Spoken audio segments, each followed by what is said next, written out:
چند سوالات ہیں جو اکثر لوگوں کے ذہن میں ہوتے ہیں اور انہیں ان کا تسلی بخش جواب نہیں ملتا۔ آج قاری حنیف صاحب کی تحریر سے اس اہم موضوع پر بحث کرتے ہیں۔ سوال نمبر 1، 1,24,000 پیغمبروں میں سے کوئی عورت نبی بنا کر کیوں نہیں بھیجی گئی؟ اس کا جواب یہ ہے کہ عورت کو پیغمبری سے اعلیٰ مشن سونپا گیا ہے۔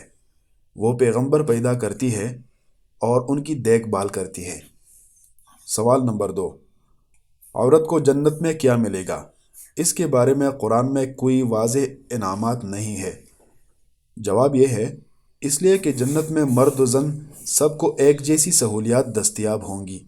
جیسے عبادت میں عبادت سب مرد و زن پر برابر فرض ہے، لہٰذا عورتوں کو الگ سے عبادت کا حکم نہیں دیا گیا۔ سوال نمبر 3، عورت کی گواہی مرد سے عادی کیوں ہے؟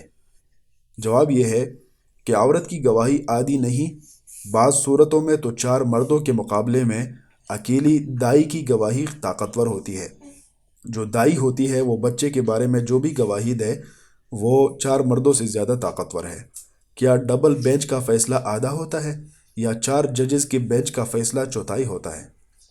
سوال نمبر 4، عورت کا وراثت میں حصہ مرد سے کم کیوں رکھا گیا ہے؟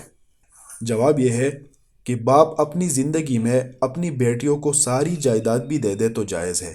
ایک بیٹی کو 2 بیٹوں کے برابر بھی دے سکتا ہے، شریعت کو اس پر کوئی اعتراض نہیں۔ اگر کوئی لاعلمی کی وجہ سے بیٹیوں کے نام لگائے بغیر مر جائے تو پھر ماں اور باپ کو برابر چھٹا حصہ ملتا ہے۔ کیا ماں عورت نہیں ہے؟ بیٹے کو ڈبل اس لیے کہ ایک اس کا اور ایک اس کی بیوی پالنے کا، جبکہ بیٹی نے شوہر پالنا نہیں، الٹا شوہر سے نان نفقہ لینا ہوتا ہے، لہٰذا اس کو یہاں تو سنگل دیا گیا ہے لیکن حقیقت میں اس کا حصہ پھر بھی ڈبل ہے۔ سوال نمبر 6، عورت کو منحوس کیوں کہا گیا حدیث میں؟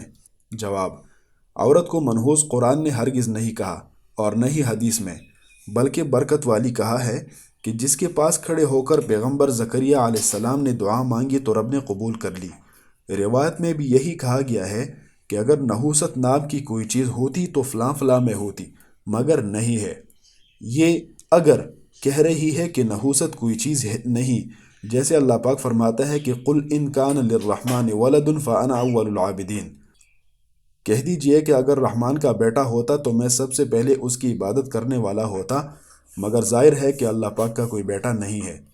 سوال نمبر 7، اسلام میں عورتوں کا مقام صرف باتوں میں ہے، مثلا جنت ماں کے قدموں تلے ہیں، حقیقت میں وراثت میں اس کا حصہ بیٹے یا باپ جتنا نہیں ہے۔